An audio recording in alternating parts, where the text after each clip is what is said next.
August 9th, 2022, Madison County Fiscal Court meeting. At this time, I'd like to call this meeting to order. Clerk Barger, if you will, please call the roll. Master Robinson. Here. Master Barker. Master Tudor. Here. Master Bodkin. Present. Judge Taylor. Here. At this time, I'd like to invite my mayor, my friend Robert Blythe up, pastor, doctor, how many ever titles that this man has, and has Musician. yeah, musician, piano player. That's right. But appreciate you being here today. It's an honor, Judge. And I appreciate your willingness to pray for us. And also, I want to recognize Lisa. This is Mayor Blythe. Is it okay to say right hand? Yeah. Keeps you in line. Right hand left. But we appreciate her coming down today. Lisa, you've been with the city of Richmond 14 years. 14 years. So appreciate your service to the community and all that you do for all of us. A lot of times it goes beyond Mayor Blythe sometimes, keeping us all in order when we need to be in a meeting and things. So appreciate you. She's a direct interface to citizens on so many occasions. I don't know about you all, but every now and then somebody calls about a dog barking and they want to talk to the mayor about it. And Lisa, Intercedes. that's it. She just very kindly and gently intercedes. So I'm truly grateful for her and certainly for her presence this morning. She kicked me out of the office for 2 weeks. She comes in sometimes and says, Mayor, you're tired, and I have cleared your calendar. I know how to answer that. Okay. So I'm grateful for that. Shall we pray? Oh God, we are grateful this morning that you've given us this privilege that we might come boldly, as your word says, to the throne of grace, where we can find the help we need in a time of need. As we praise you for your greatness and thank you for your kindness, we would be less than honest if we didn't say that this morning we sense needs in so many ways. Not selfishly just for ourselves, oh God, but for those around us, those we love, those miles away, who are experiencing the kinds of things that perhaps many of us could not even imagine. But we thank you for the beginning of this day with the sunshine that warms our hearts and our spirits, and for the promise of this new day that even as we come together, meeting to address the concerns of the people, that we'll find your leadership, your guidance to help us to accomplish and achieve what we need to accomplish and achieve for the people, but also what glorifies you. Thank you for these men and women who serve us, who give of themselves, their abilities, their skills, their hearts, that the people of Madison County might go forward in a positive fashion. And again, do the kinds of things that both serve people and glorify you. In this world of turmoil, we pray for peace. Peace in our hearts and our homes, peace in our lives, peace in our communities, peace in this country and this world. We ask even beyond here that you would bless those with wisdom who serve us on other levels, state level and federal level. We pray, oh God, that the things we do this day will please you. Give direction to our footsteps, our mouths and our minds. Help us to do what pleases you and blesses again the people. Forgive us of our sins when we fall short of being and doing as you desire. Give us the strength and the courage to move forward by the direction of your Spirit. We ask for peace on earth in the name of him who came to bring us peace, Jesus the Christ. Amen. Amen. Amen. Thank you, Mayor. Sheriff, if you will. Everyone would please stand, face their flag. I pledge allegiance to the flag of the United States of America and to the republic for which it stands, one nation, under God, indivisible, with liberty and justice for all. Thank you. Please be seated. Thank you, Sheriff.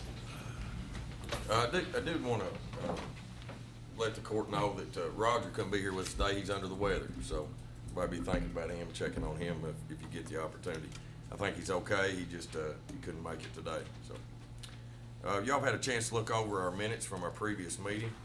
That meeting was on July the 26th, 2022. It was a regular scheduled fiscal court meeting. I need a motion and a second to approve. Move to approve the minute meetings. Second. I have a motion and a second. Do we have any discussion? Hearing none, call the roll, please. Master Robinson? Yes. Master Tudor? Yes. Master Bogdan? Yes. Judge Taylor? Yes.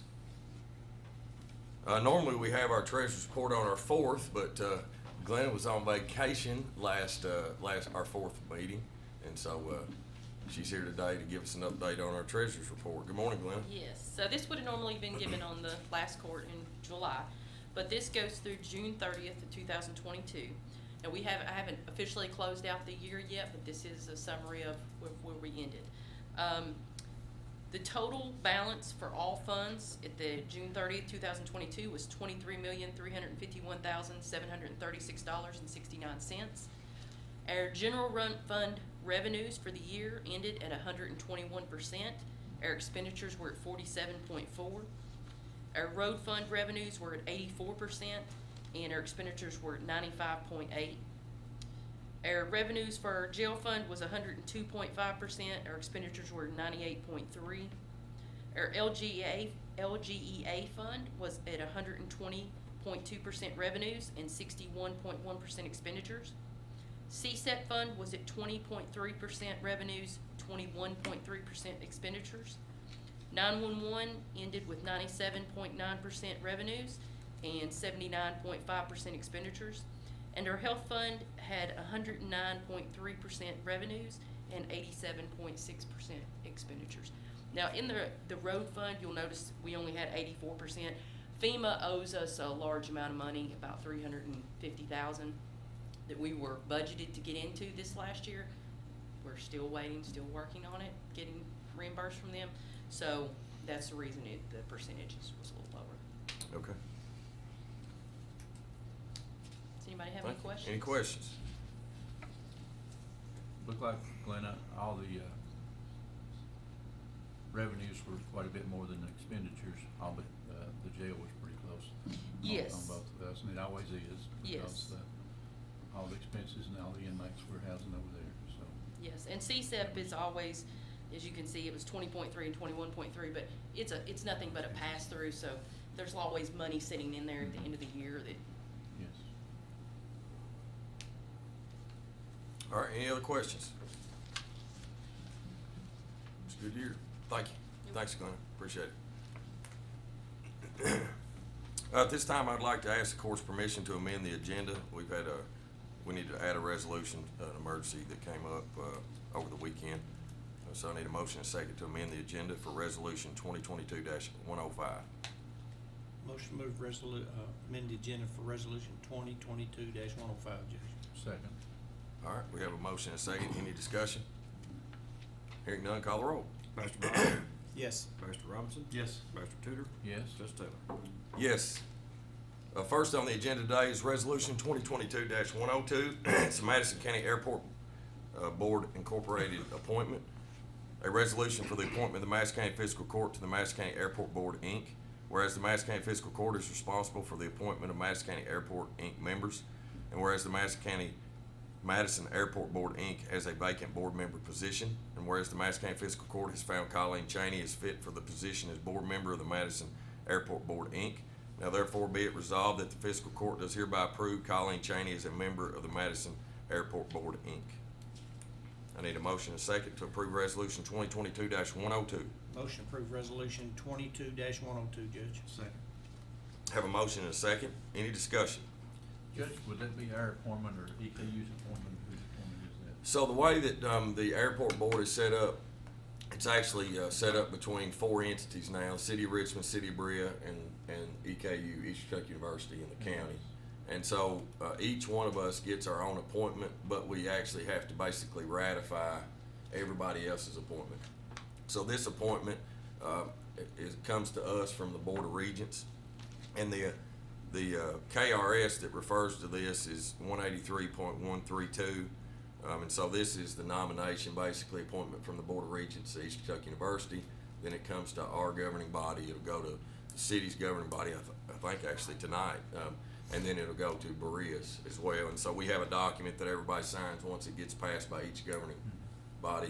This position was EKU. This was Ethan Witt's position on the board.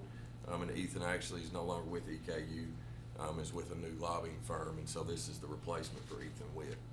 So, Well, if past performance judges any indicator of future performance, Colleen excels in everything she does, and she'll make a outstanding member of the airport board out there. Looking forward to having her. any other discussion? Hearing none, call the roll. Master Robinson? Yes. Master Tudor? Yes. Master Baca? Yes. Judge Taylor? Yes.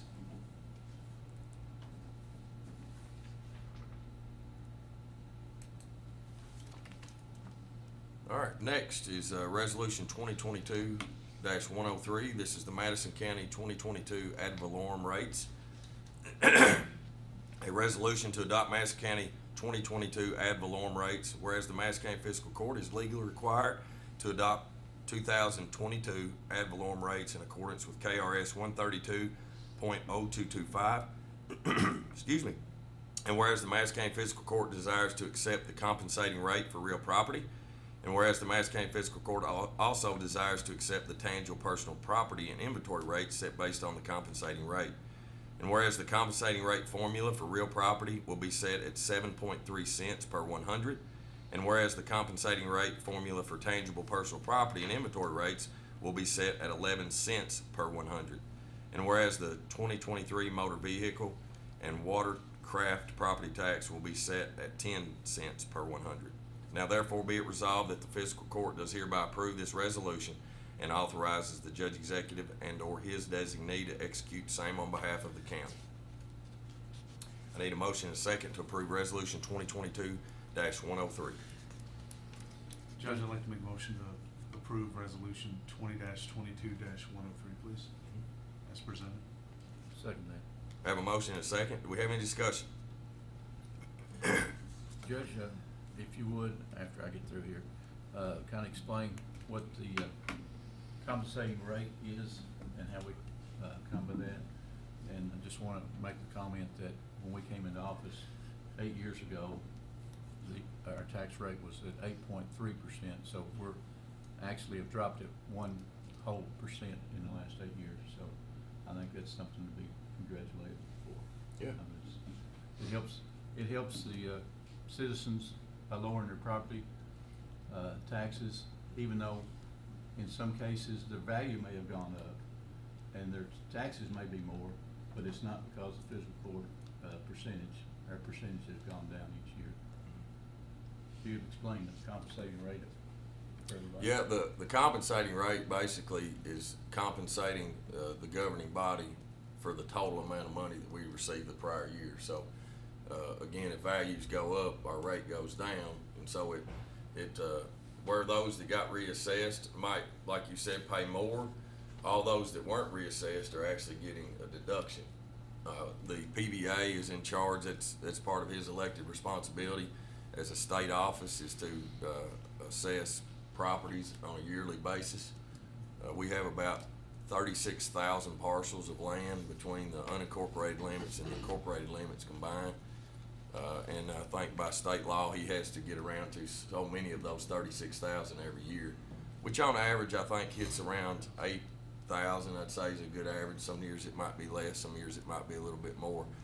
But those ones that are reassessed, and they're obviously, if they take our value up as an overall worth of our county, value of our county, those individuals might pay more on the bottom line, but their percentage is lower. So they're not paying as much as they might have paid the previous year in percentage. But all those that didn't get assessed, so if you got 8,000, 36,000 parcels, it'd be 28,000 parcels are actually paying less.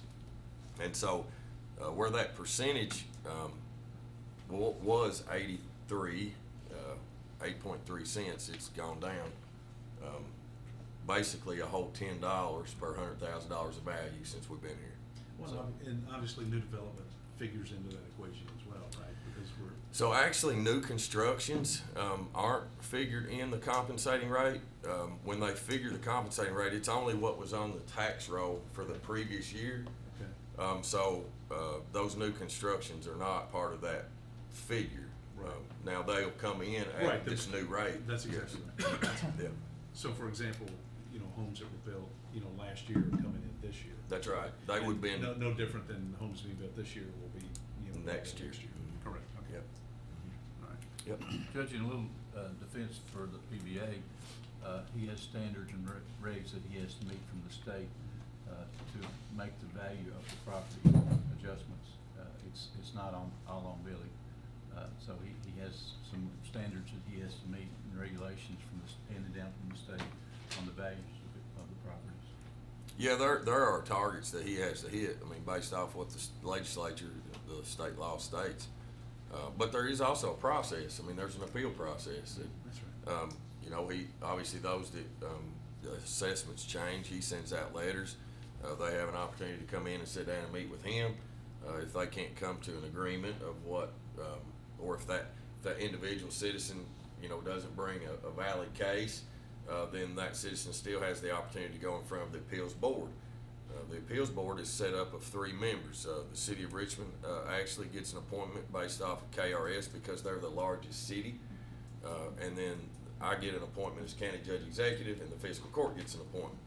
And they actually just met yesterday. They actually went through that process yesterday with those citizens that were able to come in. If the citizen still doesn't like the final assessment or the final say in what our local appeals board says, then they have the opportunity to even go to the next level, which is to the state appeals board. So there is a process for citizens to, I don't know what the word I'm looking for is, but to push back on what the PBA ultimately has said that the value is. And I think that process is actually happening right now with I'm not going to mention the name, but a commercial property in Madison County that has actually gone through that whole process, and I think is at the state level right now, waiting for a determination. So I think it's also good to note, Judge, that on this, that we could take by KRS a 4% increase every year, but we, through good management of our funds, we've been able to actually lower it, the compensated rate, instead of taking a 4% increase here. right. Last year's rate was 76. 7.6. 7.6. And this year, the 4% rate above comp would have been 7.5%. So it would still been less than what we even got last year if we wanted to take the 4%. I don't see a need in us doing that. So. Any other questions or comments? All right, hearing none, call the roll, please. Master Tudor, Yes. Master Bucket, Yes. Master Robinson, Yes. Judge Taylor. Yes. All right. Next is Resolution 2022-104. This is to donate surplus vehicles to Eastern Kentucky counties. Jill, good morning. Good morning. A resolution for the Madison County Fiscal Court to approve the lending of Madison County Sheriff's Office surplus vehicles to Eastern Kentucky counties. Whereas several Eastern Kentucky counties were impacted by devastating floods in July of 2022. And whereas the flood damage left the Eastern Kentucky counties without sufficient vehicles to police and patrol their counties and ensure the safety of their citizens. And whereas the Madison County Fiscal Court wishes to donate surplus cruisers from the Madison County Sheriff's Office to the affected Eastern Kentucky counties who have requested vehicles. And those items and VIN numbers are included in the resolution. Now, therefore, be it resolved that the Fiscal Court does hereby approve this resolution and authorizes the Judge Executive and/or his designee to execute the same on behalf of the county. Motion approved resolution 2022-104, Judge. Second, Judge. I have a motion and a second. Any discussion? I'm just thankful that we're able to done an evaluation of his inventory and feels that these vehicles are something he can spare and not put him in a bind in any way. And anytime we can help our neighbors, whether it's next door or Eastern Kentucky, with a disaster that such as they experienced in the last 2 weeks or whatever, I'm very much in favor of it. I think it's a good idea. Yeah, these cars, just to let the court know that these cars were actually already in surplus, and we were actually getting ready to put them on gov deals. So when the sheriff takes cars out of his inventory, they go to Scott, the road department, and then they put them on gov deals. And so these were getting ready to be on gov deals.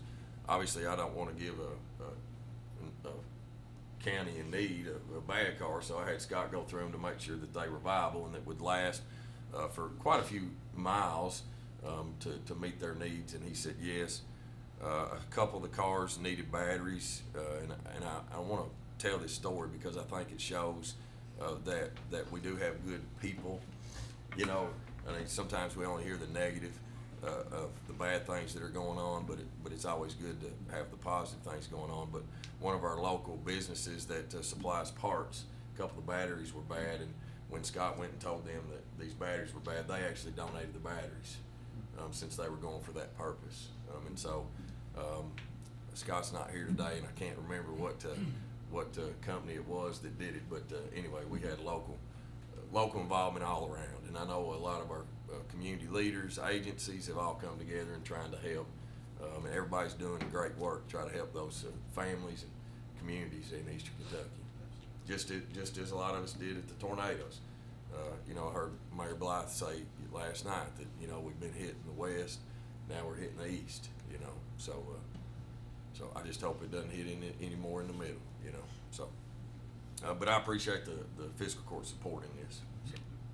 Well, my son went down this weekend to one of the places just to help him. One of his officers went down to help out with the just patrolling in their areas down there and watching out for some of the equipment, things that FEMA had brought in, and said you just can't imagine the devastation that is down there. And you know, some of these sheriff's departments lost their cruisers, were just swept away. And so we are very fortunate that we're able to help out with that. They appreciate it. Congressman Rogers, his director, reached out to me. I actually talked to him on the phone and told him that we did have 4. And so just to let you all know, right now we've got 1 cruiser going to Perry County. I talked to the judge executive there, and they need 1. And then the Breathitt County Sheriff reached out to me as well. And so 1's going right there right now. And so, of course, they know that we have 4. And so if there's another county that comes up and needs one of the other 2, then we'll obviously send them. And that's why we wrote the resolution the way we did, so it gives us the opportunity to give the other 2 out when they need it. So. And Judge, it's also good that they're going to different counties, and not everybody getting all 4 cruisers. Yeah. You know, that everybody gets a little help along the way. Yeah. So. Very beneficial. Yep. Any other discussion? Hearing none, call the roll. Master Bodkin? Yes. Master Robinson? Yes. Master Tudor? Yes. Judge Taylor? Yes. Thank you all very much. Good stuff. All right, next, this is our item that we amended the agenda with. This resolution 2022-105. Good morning, Dustin. Morning, Judge. Morning, everybody. Morning. A resolution to approve uninterruptible power supply system emergency repairs at the Madison County Emergency Operations Center. Whereas the Madison County Fiscal Court wishes to approve emergency repairs to the UPS system at the EOC, and whereas the EOC experiences power fluctuations regularly and the operations cannot withstand a power failure, nor can it withstand a fluctuation in power, and this is what the UPS prevents. Whereas KRS 45A-095 establishes emergency conditions as a situation which creates a threat or impending threat to citizens, including equipment failure. And whereas if a situation were to happen before the repairs are complete, it could cause major issues system-wide, cause an unrepairable outage in the 911 system, and could hamper our responses to emergency response. And whereas Henderson Services, LLC, will furnish all necessary labor, supervision, materials, tools, and equipment for the installation of the electrical work as stated in option 1 in the scope of work, which is attached here to this resolution. And whereas EMA CSEP and the Fiscal Court has used Henderson Services LLC exclusively for large projects and feel as though the price point is fair and reasonable. And whereas due to the emergency conditions and the volatility of the situation, and by complying with KRS statute, it has been determined it is not practical to solicit competitive bids. Now therefore it be resolved that the fiscal court does hereby approve to enter into agreement and authorizes the judge executive and or his designee to execute the same on behalf of the county. Thank you, Dustin. Do I have a motion and a second to approve resolution 2022-105? Judge, I'd like to make a motion to approve resolution 2022-105. Second. Have a motion and a second. Do we have any discussion? Dustin, will you explain to us what the UPS technology is, what Okay. Yeah. we're looking at here? So it's basically a computer system and a bank of batteries that is between our utility power and our generator power. So in a situation where a power loss happens, the UPS's job is to basically hold the vital components, the things that are attached to it, which are just our vital pieces, for long enough to allow the generator to start up, which, you know, depending on the situation, can be, 30 seconds, 45 seconds. But it allows us not to have a dropout in our electrical system, not causing any issues with a hard, what we kind of call a hard shut off. So basically, it's a backup system that is kind of fail-proof between the generator and the normal electrical power. Exactly. Yep. And so 30 seconds could mean somebody's life in certain situations. If we have failure there, not communication when we need it. Absolutely. Well, and even a little bit more than that, John, which is a great point, that it's just not 30 seconds, because if you lose power for 30 seconds, then it finally comes back on, all your computers, all your technology is already gone. Everything's got to boot back up, and that's if it doesn't cause a problem. Yeah. Unfortunately, we had this happen just over the weekend, and we're grateful and thankful for partnerships and backups to where that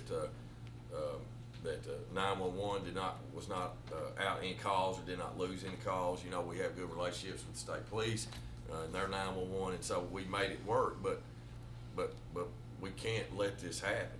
I mean, the other thing, the computers were also down. So luckily this happened on a Saturday. I say the good Lord was looking out for us. But if this happens during the normal business hours, we got 200 employees. Well, more than that, because this would include Kenny's. If Chris is, I know Chris is back there watching us right now, and he's shaking his head or doing this one of them. But all the servers and all of our data centers out there. So I mean, Jenny's team would be down, Sheriff's would be down, Kenny would be down. So I mean, you're talking about probably 300 employees that would be down. See, I told you. I told you. Yeah, I told you. And so we can't let that happen. And so this is truly an emergency, keeping when it could be people's lives in danger, or the loss of productivity amongst all of our offices, 300 employees. That would add up quick. So. Absolutely. So the only question I have is when I look at, Henderson's, for lack of a better word, bid proposal, can you explain option 1 and option 2, please? So option 1 is going to be just the replacement of the necessary batteries, which I think is 40 in this case, as well as capacitors. We believe that's where our issue is, and everything we've done with research and with some of our vendors that we've worked with before, having them help us identify the exact situation. So that's the replacement of those two components, and all the labor and all that goes with it. The second one is a lease of a temporary unit. It'd be like a portable. It'd be like a portable until we can get a new one in, which is something Chris and I are working on, is getting we're looking at a different system, but so we don't have this. We have some redundancy, but basically the replacement of that. The challenge is it would take a little bit longer. It'll take us probably longer than 6 months to get the other one in because of the supply chain that we're dealing with these days. And that cost of that was $175,000. We thought it was more feasible, economical. The right thing to do was do the replacement, and then allow us to work on getting the new options in. So as you look at it, you're in favor of option one then? Yes, sir. Okay. And I think our turnaround on that is 5-6 days, I think. Yes. Is that about right? Yes. Yeah, 5 days. Yeah. Where, Is and that that is a good, 5 days? good point, Judge. The temporary unit would be probably at least a week and a half. Right. Because there's a lot of other electrical work that has to be done in order to make that happen. Right, it's time. Yeah. Okay.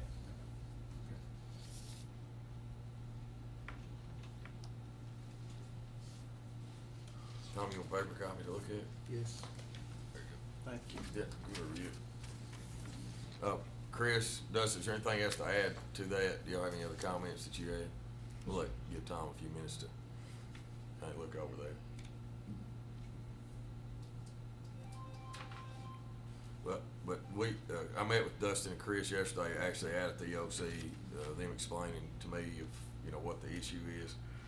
We feel like this is the best fix for now. Now I think we all would agree, I think that there needs to be some other fixes for long term. But again, and also to the court, this is a CSEP funded project. Right. Yeah, I and understand. we to that point, Judge, we have the budget to support this. Okay. So Which leads me to a follow-up, on, the UPS system that we're looking to install. What is the lifespan of said system? 15 years, Okay. but as a system, the components are anywhere from 5 to 8. Okay. So, yeah. So And this was put in new with our renovation of the LC that was done prior to this court. The renovation was started, I think, in 14. We took office in 15. We finished it up. I think the purchase of that system was 14. Yeah. It didn't actually come online until 15 once the building was complete. Yeah, So- and, obviously the reason I ask is because, this is, gonna be a reoccurring expense that's gonna happen, for the fiscal court, right? Absolutely. And I'm just curious what that lifespan is and when the next time that we're gonna be having to have the same discussion. Yeah. Right. Well, and I know my goal, Chris's goal with the funding from CSA, well, the judges as well. The goal is when we replace this, right, to have the right system, the right components, that we can get as much out of it as we can with, Right. while CSEP is here, and then Absolutely. have that, the opportunities then after that. That was my question, Dustin. With CSIP, kind of downsizing after a couple of years, or the nerve gas demobilization is over at the depot, this equipment will remain in place and in service for the county. Yes, yes, because it's vital, as you kind of heard in the resolution. It's not just the emergency operations center. There's a lot of other components that fall into it. So yes, I believe that was something that would be necessary to do post CSEP. Dustin, are there any indicators or diagnostics that are run at specified intervals that give you indicators that the system's getting weak? They're not. There's lifespan and recommendations of when to replace, but there is not necessarily that I am aware of, particular like feedback that comes back from the system saying, hey, capacitors are not doing, things of that nature. It does go through preventative maintenance Yeah. every so often, and CSF was paying for that contract. We opted not to renew it because it was getting replaced and then you get burned, right? Yeah. It's just so hard to get those systems bid, put out, designed, and delivered. We just hadn't got to that point. So this is just an unfortunate incident that happened, but you can't operate without it. And, the plan moving forward is to have two. Yeah. So that, because really, as the judge said before in a meeting yesterday, I thought we had backup. We do. The problem is you have two of your feeds, your primary and your backup, coming into one device that has one output. And when that device dies, there's no output coming out until somebody manually bypasses. And when you manually bypass, the power's turned off. So everything I had running, gone, right? And that, you're talking data destruction, lost servers, hitting the power like that. It's not good on the equipment for the lifespan, and it's not good for us to try to restore and come back. It took us probably 2 hours to get most things back and running. It could have been way worse, so we're fortunate that it wasn't. Now we do have disaster recovery and all the other things in place that we would have had to take longer to bring back up. But you don't want to be in that position. That's worst case scenario. So thankfully CSEP can have the funding to replace that and put in 2. Most people would never be able to afford that or want to. We'll have 2 so that we can kind of separate the cabinets and everything out on one UPS and one on the other. That way if the one dies, everything's running on the other half. You're still good to go. Nothing shuts off, which is what you want. Chris, were our COOP plans put into effect at all during that time frame? The what? Our COOP plans, our backups with other, So as soon as the CPE fails, which is the 911 equipment that they answer the phone calls on, fails, it automatically rolls to state police. So that happened without a single loss, seamlessly, immediately the way it's supposed to. At that point, they contact people. They turned on portable radios. Now they've got communication with first responders. So at that point, pretty much the mitigation of protecting our first responders in the community was exactly what you wanted to do, right? No calls were lost. Everybody could still communicate. Now they lost their computers, so they were not able to CAD calls. They're back down to handwriting information, and then that's a huge inefficiency to pass information along. Plus, then at the end of the day, some poor dispatchers come back and put it all right back in, right? So that's why you don't want that to happen. So, but yes, what we're supposed to do and everything worked exactly like it's supposed to. Unfortunately, the second time that week. So we know it works pretty well. We had a fiber cut earlier in the week that did pretty much, instead of turning the power off, it cut the internet off, right? It cut all of their communication and did the same thing. It immediately rolled just like it's supposed to. So you can feel comfortable knowing that, but being in the situation we're in today is not where we want to be on any unit. It causes me not to sleep. So Chris, I just want to know, are we back up and running right now? you are running, because Dustin's team was able to put that system into bypass, which basically, if you're coming in and going through that device is how it normally operates. When he throws the bypass switch, it bypasses the broken piece of equipment. But they're at the end of the power grid, and there's lots of power fluctuation. Whatever that condition may be, factories or whatever, air conditioners are turning on, that power sags where it spikes. And when it sags, what happens at your house? Your microwave resets and you're in there, trying to change the time. That happens to my equipment. And a sag on a server like that providing power, it's not good on the equipment, and it could cause it to shut off. And then we're right back into the same position of we've got to go back to KSP, we've got to roll our phones, and nobody wants to do any of that stuff. So that's why it's so important to pull this emergency order to get it fixed now, because we can't withstand that kind of outage. So this is kind of, I say a long, if there's such a thing as a long temporary fix, right? But this is gonna cover us, to get us till we create a new plan, that we'll bring back for the court for approval. I mean, we've talked through it yesterday about some different options, and, look forward to diving into those options and, seeing if we can't have something that ultimately is more efficient than what we have right now, and ultimately, maybe long-term saves the county even more money, so, in operational costs, so. The only other question I have is when I look at the budgetary pricing breakout, and given that, time is of the essence to get it done, we are dealing with taxpayer dollars, right? And I'm curious if you, I'm sure that you and your team have looked at these numbers and they seem to be in line with what they should be, as opposed to, we have to do this fast and Henderson just charges us, whatever they want to, right? Right.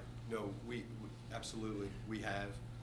And, because we explored the replacement of the batteries, and then we kind of as we communicated that we didn't think that was appropriate at that time because of what we were doing, this is very in line with what those numbers were gonna be. So we do feel like it is a comfortable number. Okay. Yeah. Okay. how much time do they give the batteries? So that system, so it depends on how much power you have pulling, obviously, but I think we're an hour and 15 is what they're rated at on a normal perfect day. Now, like we kind of alluded to, typically that's not what has to happen, right? Is they're really holding for a minute or two for the gens to get the generator to fire up. So that is what the system's core, what the whole point of the system is to hold till we get that other basically that other power source up and running. And you're even, The that IR-15 CSEP benefit comes back again, because during the generator cutover, CSEP owns all those portable generators. We actually, Henderson created some devices for us that run dollies. We actually can roll out a storage unit and roll into the server rooms and plug that equipment, half the equipment in off of generator power.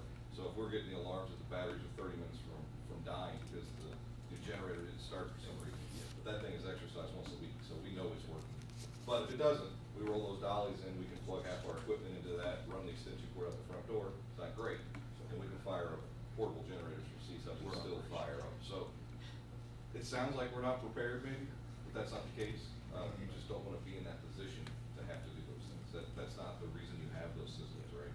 Yeah. Those systems are there for the worst day, and this is not the worst day. It's just a little bit of it. Yeah. Chris, I just want to thank you for the knowledge that you share with us and the ability to do something like this. I don't think there's another individual in the room with the capabilities of keeping this IT service up running like you do, and I appreciate you. It's a team effort, because it wasn't me on Saturday night, it was my guy Ryan. I was in Thank you, Northern Ryan. Kentucky. My cell phone rang, and by the time I went to pick it up, I saw it was Dustin, and I went, huh, and I put it in my pocket, and then my personal cell phone rang, and it was Wendy Lynch.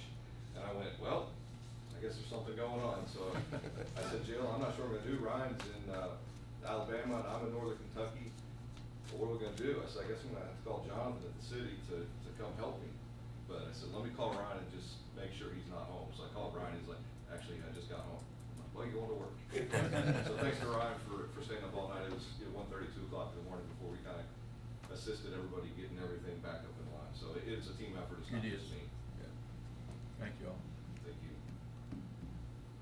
I mean, and just to let the court know, you know, the KRS 45A allows me for emergency conditions to approve this. But, of course, I always like to have conversations, engage you all, and so this happened so close to court, I felt like it was better to just bring this up today where we all make the decision. It's not just me, okay? Well, I think it's been an informative decision as well, Absolutely. right? So- Yep, that's good. Any other discussion? Hearing none, call the roll. Master Robinson? Yes. Master Tudor? Yes. Master Bacon? Yes. Judge Taylor? Yes, thank you all. Thanks, Dustin.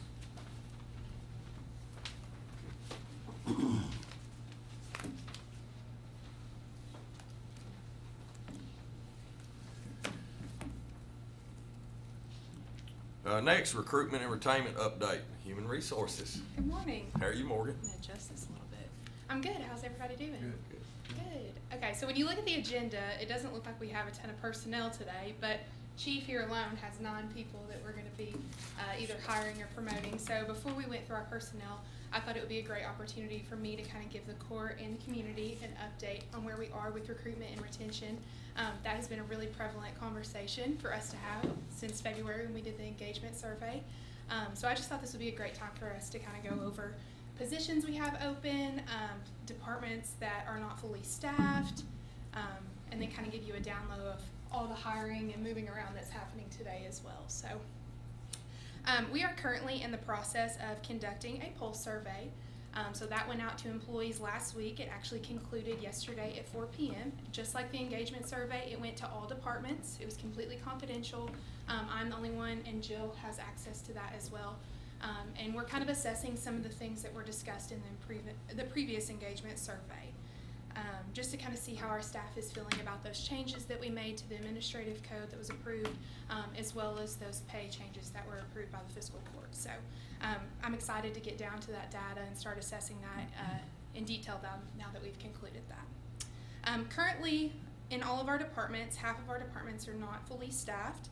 Today, fire will become fully staffed, but as of right now, they are not. So once we conclude those hirings today, they will be fully staffed. But our departments that are not fully staffed is our animal shelter, battlefield golf, the jail, EMA CSEP, fire, which I just told you guys about, our planning department, and our road department. And currently, if you look at our FTEs that are budgeted, we have 167 positions budgeted with 135 employees that are FTEs, meaning full-time equivalent.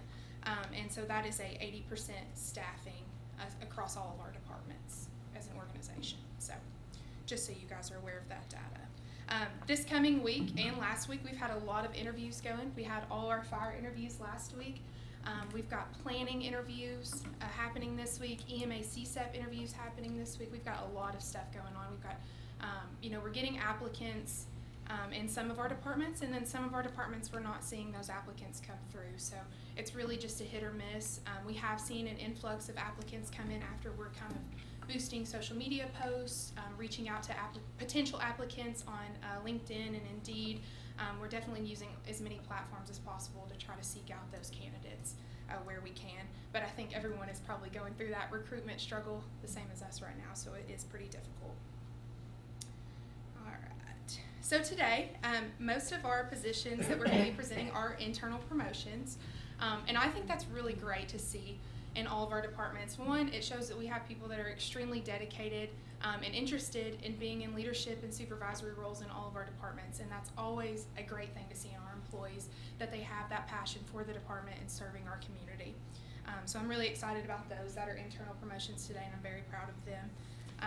And it just shows that we have great opportunities for career advancement for anybody that's interested in any of our departments. There are plenty of opportunities for someone to step up into a supervisory role really at any time. So that's great to see. All right, so I'm going to start with the animal shelter. So we do have an internal promotion today. Jill's going to elaborate on this a little bit more, but we have Katie Banks here with us.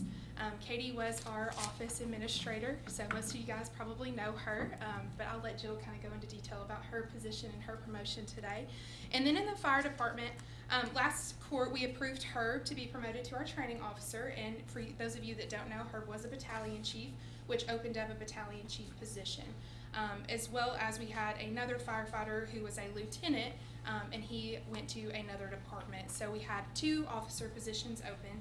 And when I sat down with Chief, we kind of opened it up for internal applicants to apply, and it was astonishing to see how many of our firefighters were interested in training officer positions. And I definitely think that goes to show in Chief's leadership and his ability to encourage his people to seek more training, gain more knowledge, and really take on those supervisory positions. So that's great to see. With that being said, one of our promotions today is a captain to a battalion chief. So as that moves up, it kind of goes all the way down the line. Then we had a captain position open, and then we would have 2 lieutenants. So Chief is going to read through all of those today, and you'll kind of see how those positions fall into place. One of our firefighter hires today is an internal move. This is an individual who is seeking a career change, and they will be moving from the road department over to the fire department. So one of those names will probably sound familiar to you guys when Chief gets up here. Do you guys have any questions about where we stand with recruitment and retention?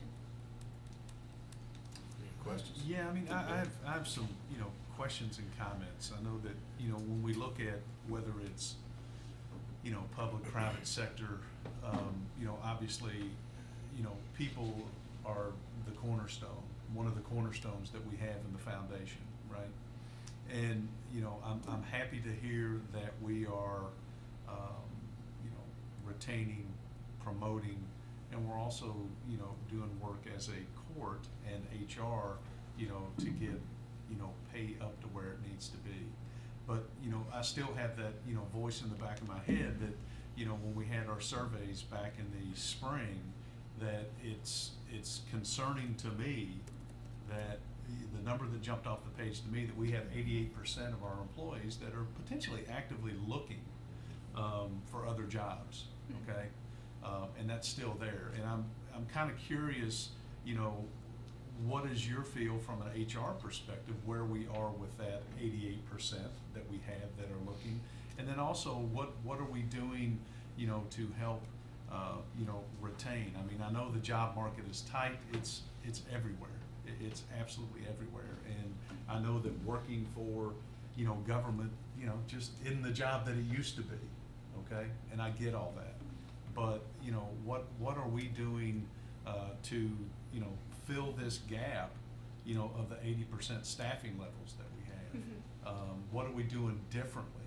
Or maybe that's outside of the box that, I can speak, from experience. My employer, XPO, found me on LinkedIn and said, hey, are you available? And 5 interviews later, here I am with XPO transportation. So, you know, I'm curious, you know, what we're doing to, you know, to attract, you know, good quality talent to, you know, Madison County, you know, our government, and what are we, you know, what are we seeing as far as, you know, that 88%, and also what's our churn rate look like right now as far as employees that are leaving for other jobs, and are we doing the exit interviews to ask them why you leaving? You know, those types of things. So I would like to, you know, I know there's a lot of stuff in there, Yeah. but you know, you can pick and choose. Yeah, you so know. I'll kind of hit all the points. So a lot of the things you mentioned we are doing. We have a lot of internal discussion that Chris and I actually just met last week to revamp our application process. What we found for our positions that are more labor intensive is it's not really necessary that they come to me with a cover letter and a huge resume. I really want to know where their skills and expertise lie and their experience.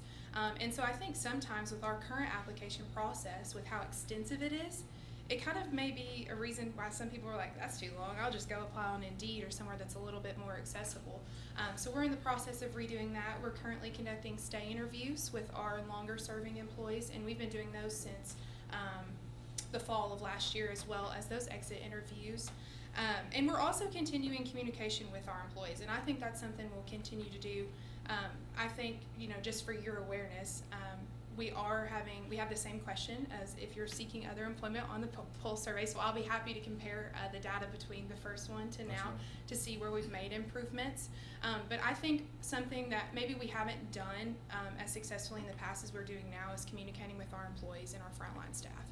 And their opinions and their suggestions are really what make us successful at the end of the day.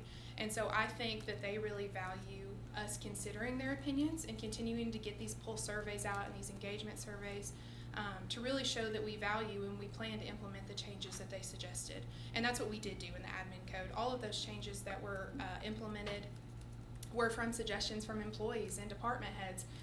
And we brought those back to them, and I think that was a great opportunity for improvement. But I think it's always a work of art. I mean, we constantly have to make improvements to the admin code to be competitive. So I think we'll just continue to do that and evaluate.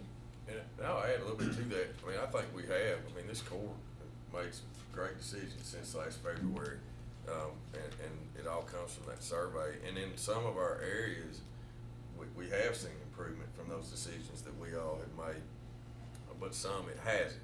And I think that's where some of that concern comes from, is like in animal control, not getting a full staff in our road department. You know, some of those positions, I think in our survey when we did the presentation, was like 500 days. So I don't know how many days it is now that we haven't been fully employed in some of those departments.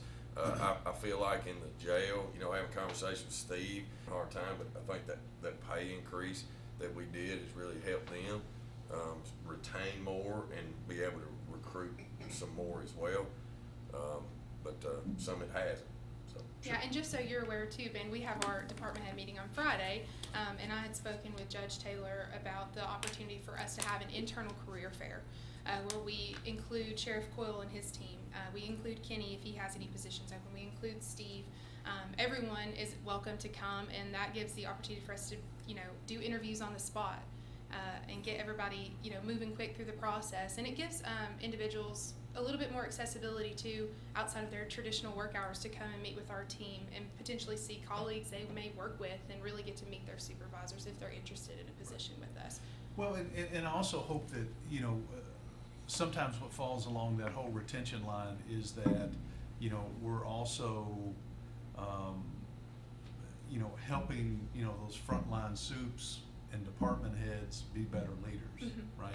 So, and I hope that we're doing that through, whether it's some sort of continuing education or whether it's, you know, this, you know, conference they can go to or whatever the case may be. I hope we're doing that, because it's been my experience that most people, you know, do not, you know, quit the company they work for. They usually quit the manager or supervisor that they ultimately report to.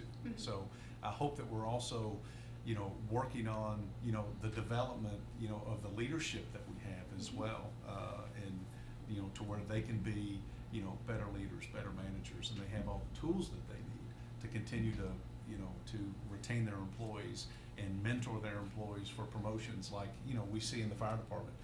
You know, I know that it's kind of a cascading effect, right?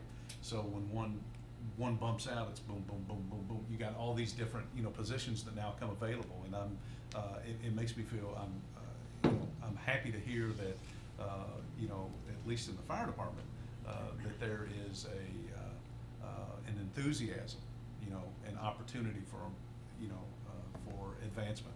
And I hope that we're doing that in all the other departments as well. Would you speak a little bit about our coaching sessions that we're Yeah, having? 'Cause I so, think that goes in line with what Ben is talking Absolutely. about. So if you guys remember when we kind of talked about the engagement survey, we talked about the opportunity for us to revamp our evaluation process.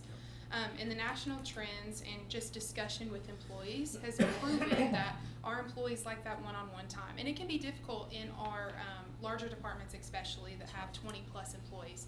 And so we have, Chris and I have worked together to redo our coaching session process, and I'd love the opportunity to show it to you guys electronically. But those are going to happen every quarter with all employees and supervisors, and they're based off of our values that Jill presented a few quarters ago. So it's all coming back, you know, full circle to those values. And I think so far we've been starting those coaching sessions with our department heads, and they have been so successful in just checking in, you know, really identifying places where our department heads want to go with the department, places that they're recognizing we can make improvement, areas that they have set, you know, goals not only for themselves as leadership, but for their department as a whole. And so I'm really excited to see how they take those conversations back to their departments and then have those conversations with their employees.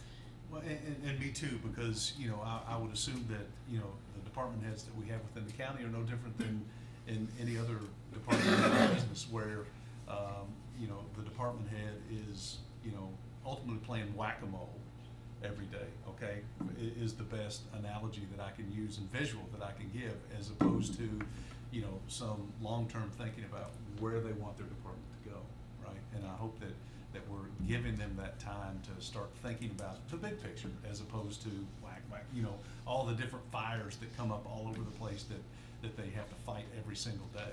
Yeah, and you said it best. I mean, employees are less likely to leave when they have those relationships with their supervisors, and so we agree that that is a key component in retaining our employees, and so we want to definitely emphasize that and take advantage of it with our coaching sessions. Very good, thank you. Absolutely. Stuff, Ben, thanks. Thank you. You're welcome. So I just want to say a couple things. So the process that you're describing, as far as improvements go, is actually a process that we started a couple of years ago. So there was a point in time, Judge, you remember this well, when we started doing all these things, when that our I don't want to call it the good old boy system, but there was a time when that some people got discouraged because they didn't see themselves in a line of progression. And so we put things in place so that they could be counseled and trained yearly, so that they could see that with longevity there was also a progression for them. And that also came with incentives in their pay, not just the yearly things, but also there was incentives tied to that. And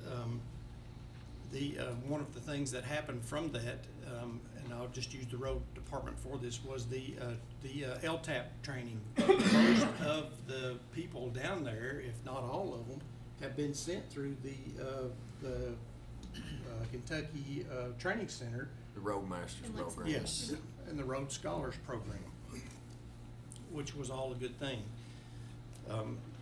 The same thing with our managers, you know, and you addressed it, but it's the same thing with them. They also, because one of the key things, I don't care where you work at, as a manager, is you have to understand everybody's different, and everybody is motivated by different things. Not everybody wants money. Not everybody, you know, some people want a pat on the back. Some people like public recognition. There's lots of things that motivate certain individuals, and as a manager, you have to figure out what those are. Absolutely. And that's different for everyone. To some degree, I think I don't want to say we're always going to have it, but to some degree right now, we're competing with everybody that has the same problem. There's only so many bulldozer drivers. There's only so many people can operate a grader. So many people can operate a backhoe. We're competing with the state. We're competing with Allen Company. I mean, those are just challenges that we're going to have to figure out ways to overcome if we can overcome them. Yeah, and I'll just address this, Tom. I don't know that Chief knows that I know this, but during one of our lieutenant interviews, we asked our officers a question of what is the biggest challenge you feel that we're facing? And one of them had said recruitment and retention, he feels is the biggest issue. And so Jill, I think, asked him how he would address it, and he had a great suggestion that we start reaching out to, high schools and stuff. How many kids in high school maybe want to go a technical route? And there's definitely opportunity within the fire department for you to have 2 careers if that's something you want. And so I thought that was a great response, and it was really great to see an employee that engaged, who had ideas, and that's what I'm open to, and that's what I want to hear from our employees is I can't come up with all the ideas about where we're going to recruit and retain and what things we can do, but I thought that was phenomenal of him to step forward with that suggestion for our department as a way that we can recruit. And I don't know if we still have with you, Chief, do we still have the interns from Eastern? We Is have that it, program still in place? We're working on having that back this fall. Right, The so, line- there's a direct line straight to us. We've always felt over the years, even when that program was wide open, that we, fortunately or unfortunately, depending on your point of view, we were training folks for other departments, just simply because they paid better. But, our pay scales are up now, maybe that's a different story and a career path for folks, just like you said. Yeah. Not just, the college kids, but the interns as well. There's another group, and Sheriff Cole knows this better than anybody. We've done a lot to improve pay. He comes every year and he asks us, and we've tried to improve their benefits and improve their pay. But the fact of the matter is, Richmond pays better, Brea pays better. That's all there is to it. And those guys their certifications, they can take their certification and walk out the door here today and go straight over there. But Don't be broadcasting that. you can't, I'm just saying, but you can't wait camaraderie, you can't do that. You can't, sheriff's one of the best, let's call it a supervisor, if that's what you want to, leaders. I mean, you can pretty much ask anybody in his department over there, you can't put a value on those type of things. And so I think, the chief's gotta weigh in, sheriff's gotta weigh in, those things for the future, those just have to be broadcast, and it's hard to get that across in an interview with somebody. Well, and let me bring up one more point. I'm sorry I have monopolized a lot of time, but I think these are some pretty good points and some things to think about. And I don't want anybody to think, that my line of questioning is that the sky's falling, okay, with county employees. It's not. I think we have a very dedicated, professional county employee staff across the board. But something to think about, one step further when we're talking about, the interactions that our supervisors and department heads have. When I was at a company, they drive brown trucks and that kind of stuff and, employ 400,000 people. We would have what were called people meetings, okay? And what the people meetings is that managers, supervisors, would have discussions about their people, okay? And where we see them as far as, their, growth within, the department. And I think that if our department heads and supervisors are gonna be having those one-on-ones, then maybe we should take it a step further to where, those department heads are now talking about their employees and where they are in their development process. So, the employees know that there is, a path for them, and they're not always gonna be doing X or Y, their entire career, here in the county. So something to think about. I think that's a And great it's- suggestion. And it's, Absolutely. and it's really, really good. Now, you may have some people that, all they wanna be is this, and I get that. But, you have others that are looking past that, and steps on up, and I think that, that our department heads need to be able to go to you and go to us and go to whomever to say, hey, this person is really, really good, and we need to help them with their career path. Part of our, just want to say one last thing, and I'll hush about this, but part of our improvements, Ben, was that we installed quarterly reviews. Because I've said this a million times, the time for an employee to come and sit down in front of his boss and find out that he needs to do this, this, and this. That's right. When he's already thinking he's doing them times, is not when he's sitting down in front of him. That's right. It's on a yearly basis. That's right. So that was part of the quarterly view, so they could see and be, from their supervisor's point of view, the things that they needed to do and improve themselves, so they could make those progressions. And we also, you know, the classification schedule that we created kind of gives that, I'll say ladder climb that you're referring to, but I like the idea of having the conversations about it, not just That's a right. document that, Sure. that kind of shows that employee that, hey, I can, you know, go from a, sorry, chief, I don't know all your positions, but, you know, a firefighter 1 to a firefighter 2 to a lieutenant, a captain, a battalion chief. Our classification schedule gives them that visual, but I like the idea of the conversation, you know. Yeah, absolutely, and I think what it gives, you know, and I can tell you that when I was with that company that drives those brown trucks, that the employees know when those conversations happen, and you know the morale changes throughout the year when you know they know that you know their department head, their supervisor is in there talking to you know those that you know have some influence or whatever about their career path, instead of you know, okay, yeah, I have a quarterly meeting, that's great, but I think we need to take it a step further and have you know our department heads start talking about you know have the soups come to the department heads, and then department heads you know talk about their soups, and then talk about others and whatever, and start you know talking about progression plans for these folks, and you know what can be in front of them, instead of, well, yeah, there's a progression schedule and you can see it, but you know I think we have conversations about it. Yeah. I like, I know we've gone on and on, but I want to say one thing. Sure, absolutely, Kenny Barker. And I'm not long-winded, but, I'm Depends proud- on the topic. I'm proud to be, well, this is the stuff that gets me fired up. I mean, what we're talking about here in this room started, these kind of things and these kind of groups and this kind of way of leading people. It's fourth generation management. It started in the 60s in Japan. And then it finally has gotten its way to government. Praise the Lord.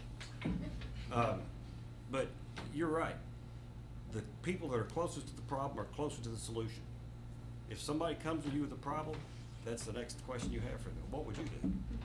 And you're gonna be blown away 99% of the time with, heck, I'd never thought of doing that. That sounds great. You gotta have those conversations. Let the people that are actually doing the work decide how to do the work. And they know what they need. You just gotta ask them. A lot of times they don't feel like they're involved. But I'm proud of this court because I was here before this court and before this judge. And, I don't know any other way to put it either, Thomas, good old boy system. But you know why it was a good old boy system? Everything that these guys are doing is a whole lot of work. It'd be a whole lot easier to sit back and say, well, just tell him to go back to work. We don't have time to fool with talking to him. That's the easy way to do it. And that's the way government's been run for maybe centuries. This is actually progressive stuff for a local government, and I'm proud of you all for doing it. It really excites me. Because I was the one screaming into the darkness for several years, like, you can't keep doing it this way. You can, but it's costing this retention. The turnover is cost, you can't, it's hard to measure. It's not as tangible as salaries, but it's costing you thousands and thousands and thousands of dollars a year. Because every time somebody walks out of here, you're exactly right. They take all that with them and you start with somebody new. But if that's your model of business, which it may be in some departments, in the fire department it may be that way. We need to get really good at the second that person hits the door, the quicker they're trained and turned loose and on their way. That's what you gotta work on. Get more efficient at training those people up because you know they're not gonna be here very long. That just might be the way it is. Well, yeah, and have conversations about how they're doing or not doing. Yep. Right. Well, I haven't said much, but I'm gonna put my 2 cents worth in. I think that's the main goal, or a big step in retaining employees, is give them the idea that they have a better position if they'll work for it. Give them some goals to work for, and if they wanna move up the ladder, they have that opportunity if they'll train and they'll work for it. So that's part of your retention there. Give them a future.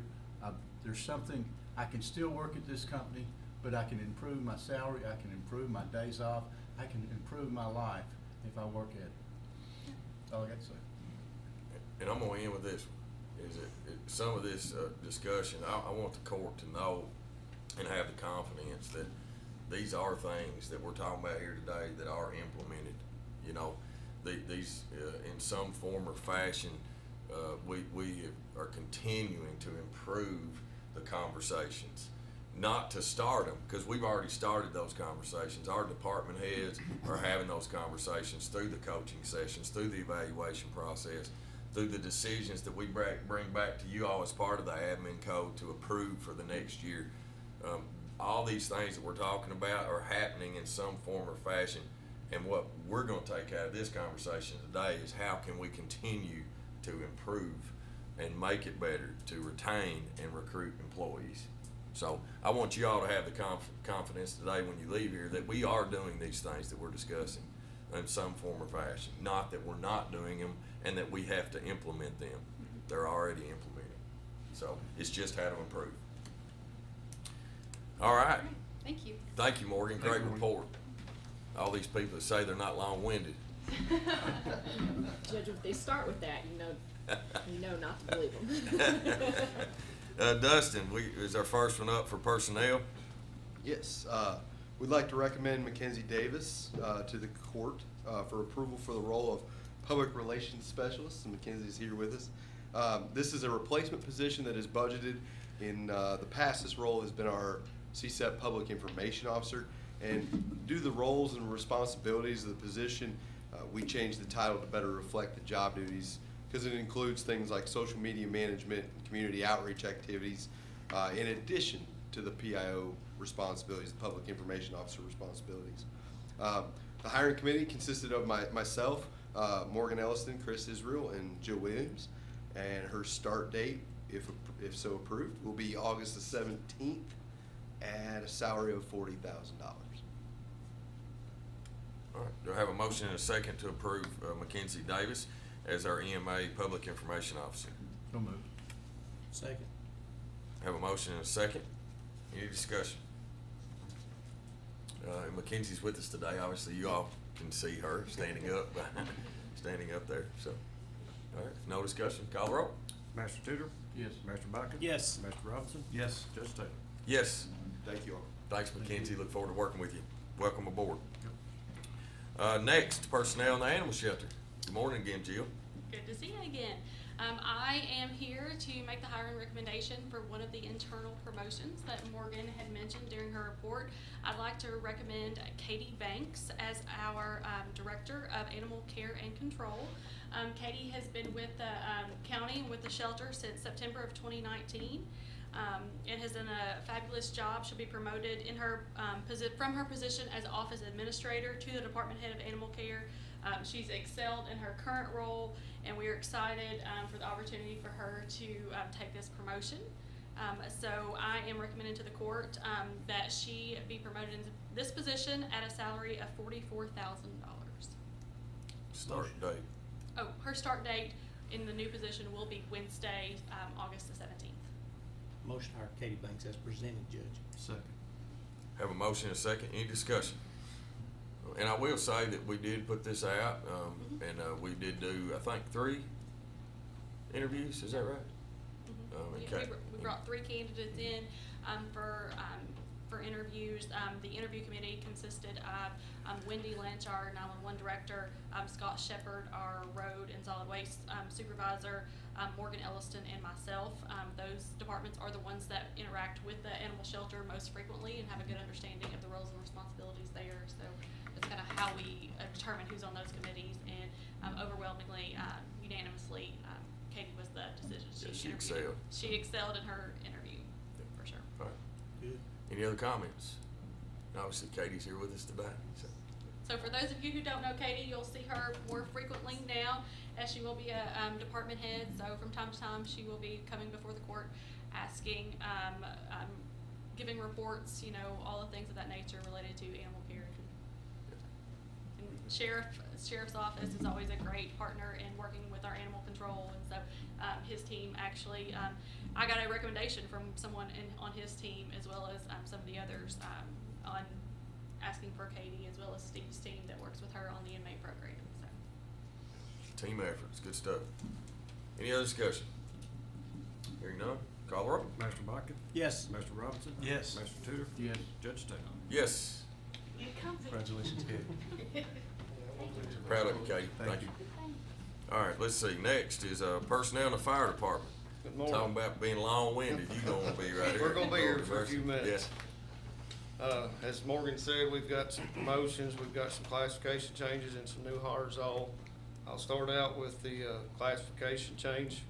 First one will be Joseph Mead. He'll be going from a firefighter 2 to a firefighter 3 at $9.74 an hour, effective 8/17/2022. All right. Upon the chief's recommendation, do I have a motion and a second? Motion to approve Joseph Mead to firefighter 3, effective 8/17/2022.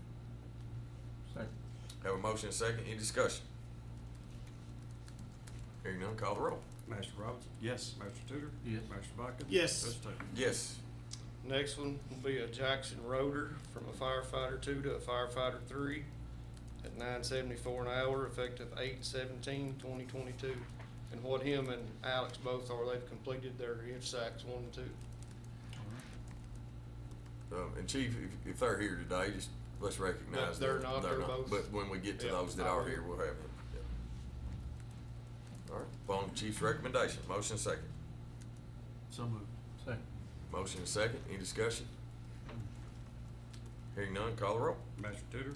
Yes. Master Baca? Yes. Master Robinson? Yes. Judge Taylor? Yes. The next 3 will be new hires. They will be attending a 15 to 16 week course at Safety City.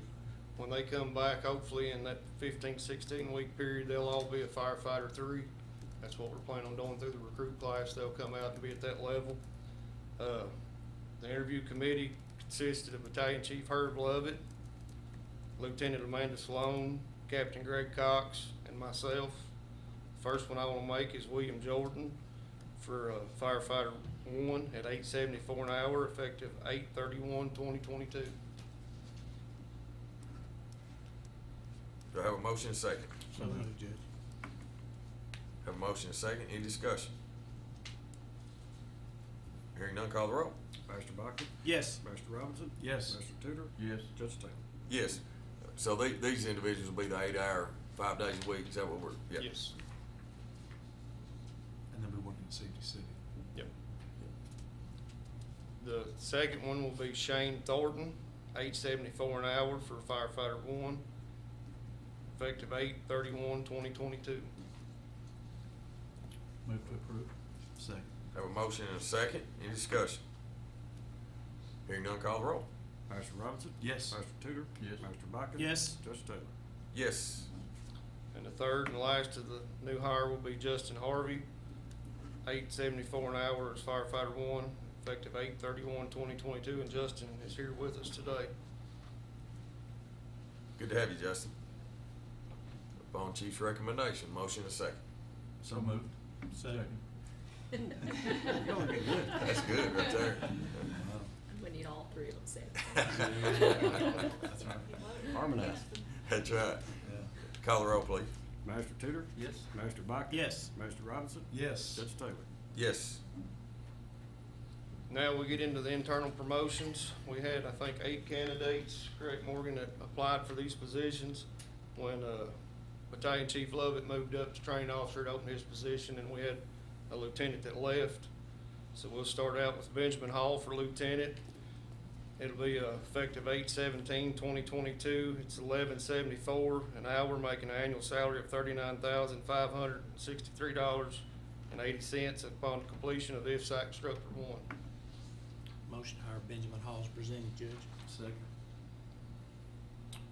Any discussion? Call the roll. Master Baca? Yes. Master Robinson? Yes. Master Tudor? Yes. Judge Taylor? Yes. Next will be a Lieutenant Gregory Lovett. Greg's with us today. It'll be effective 8/17/2022. And either way on these also, it was the interview committee of Scott Shepherd, Jill Williams, training officer Herb Lovett, and myself. But Greg will be starting out at $11.74 an hour, making an annual salary of $39,563.80 upon completion of his IFSAC Instructor 1 also. That's good. Do I have a motion and a second? upon the chief's recommendation, I move to hire Greg Lovett. Second. Have a motion and a second. Vote. Any discussion? Hearing none, call the roll. Master Robinson? Yes. Master Tudor? Yes. Master Buckton? Yes. Judge Taylor? Yes. We have a position of captain, bring forth the court for Logan King, effective 8/17/2022. It'd be $13.49 an hour, making an annual salary of $45,461.38. Motion to approve Logan King on chief recommendation to captain, please. Second. Have a motion and a second. Any discussion?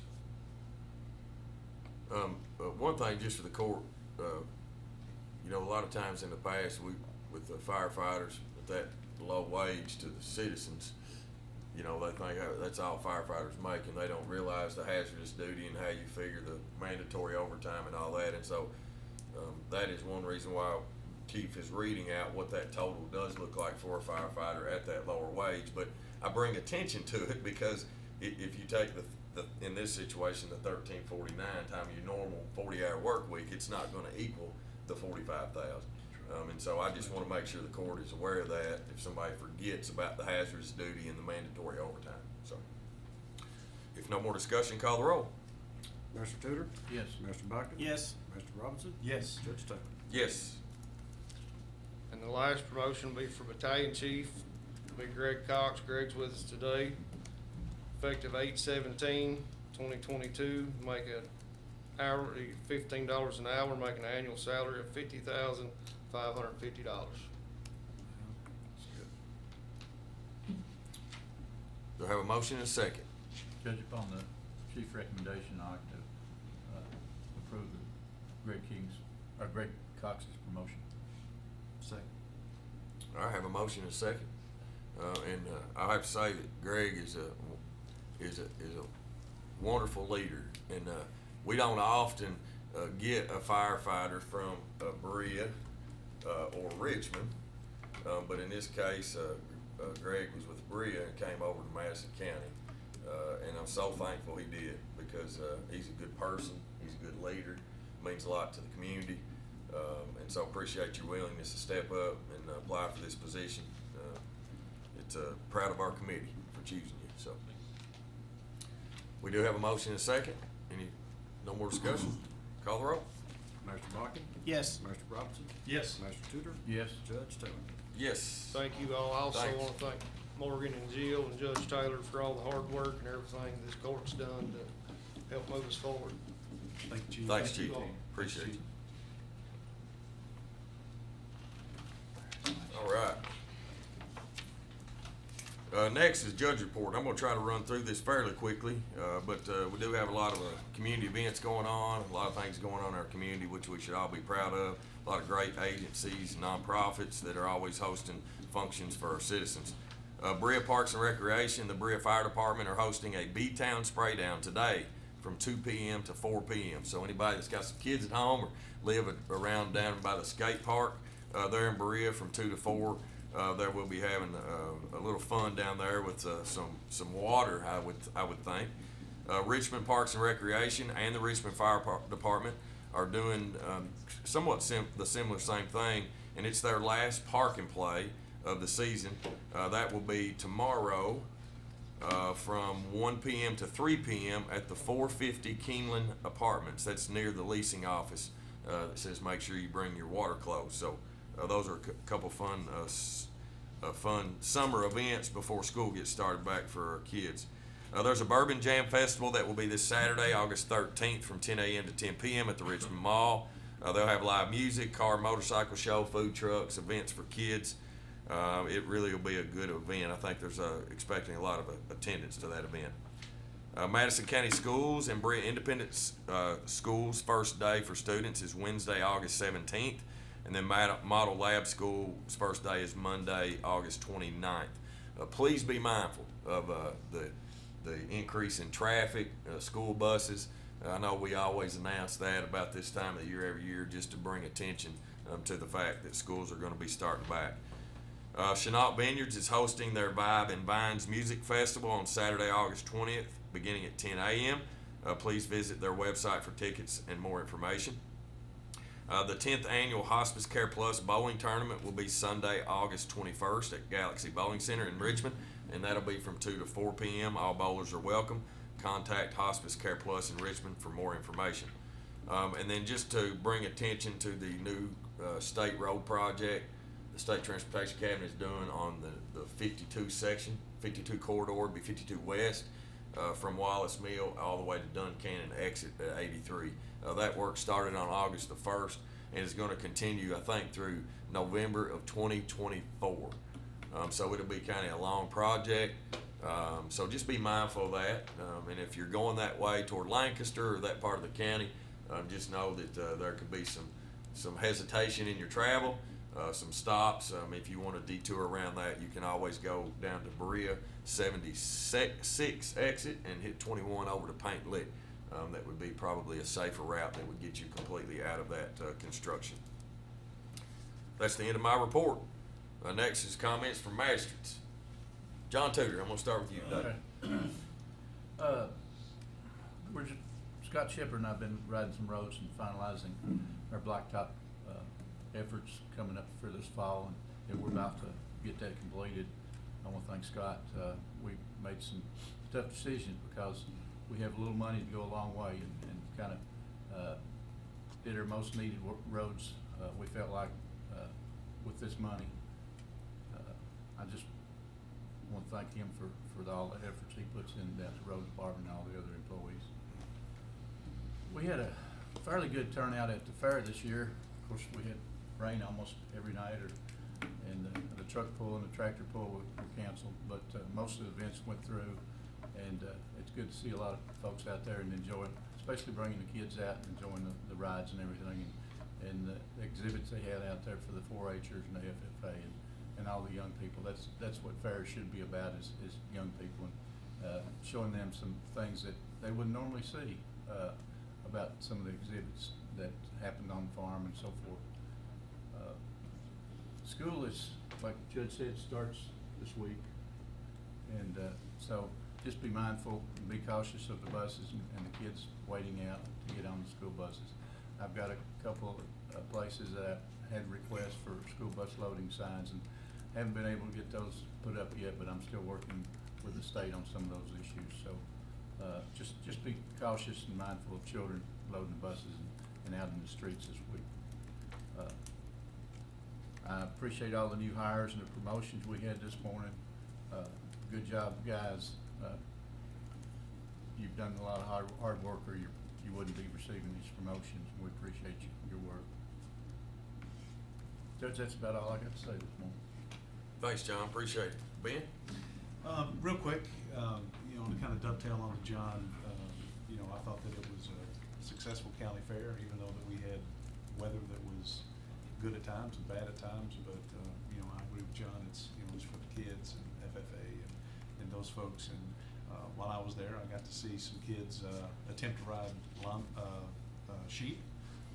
Also got to see kids and older folks trying to catch a greased pig. It wasn't with real grease, but it was actually a dishwasher detergent or whatever on their hands to make them slick, and they put it on the pigs and whatever. But it was, it was really nice to get out there and meet some folks and see what, see other things that we do in our community every year.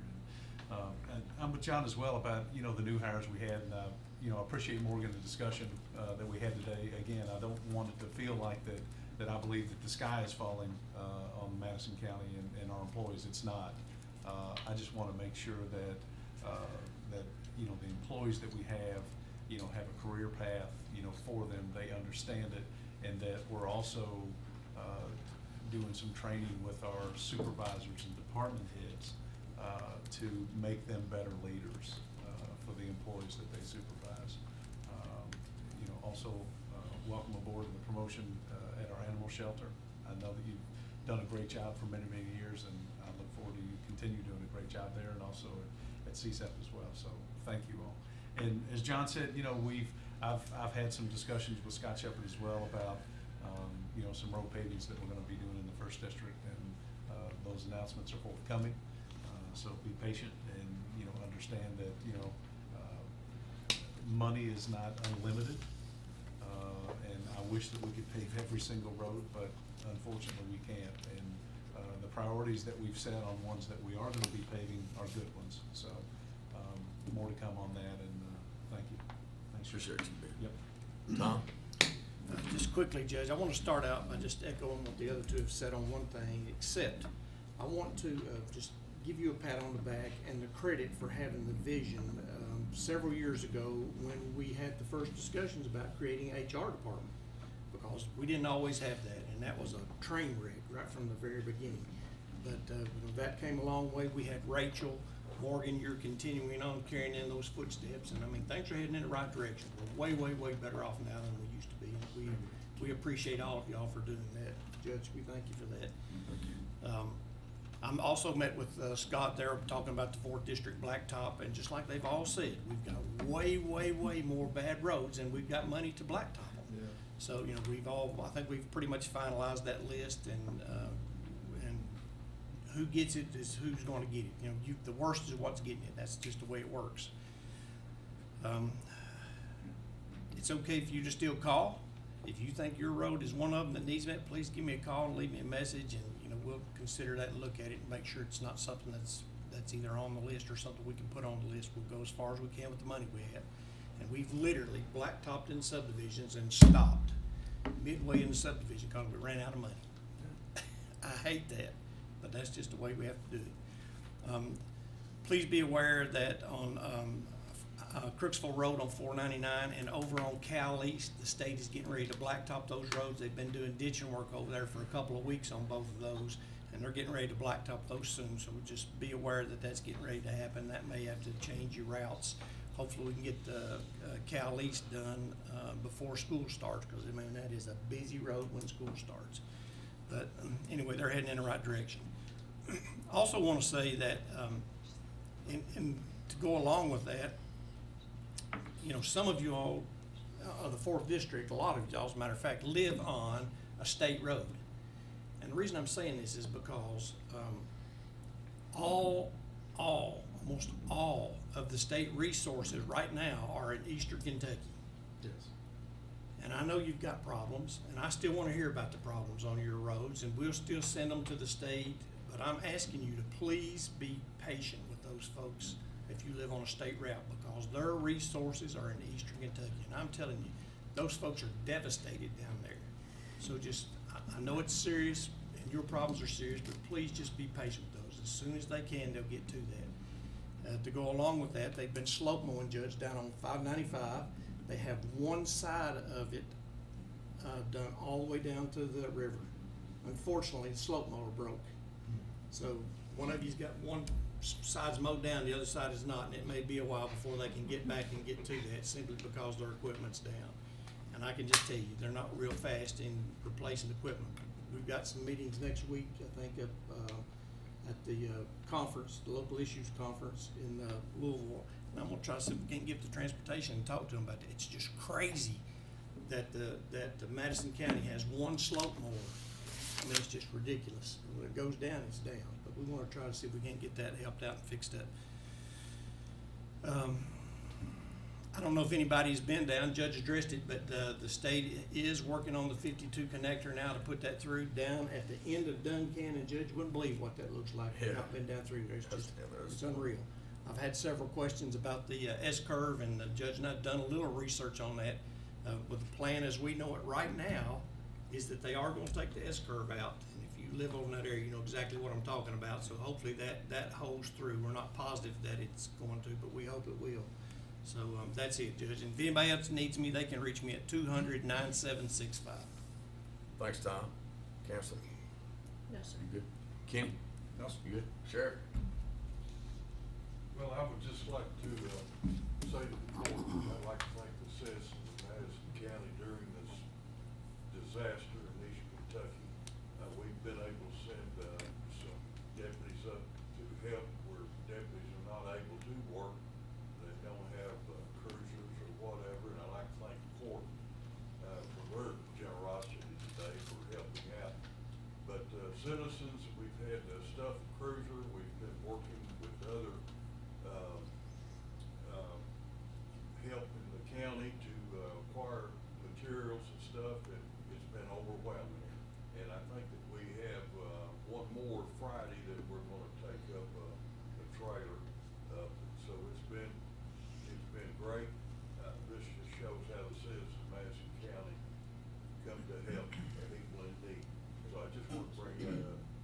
you, Sheriff.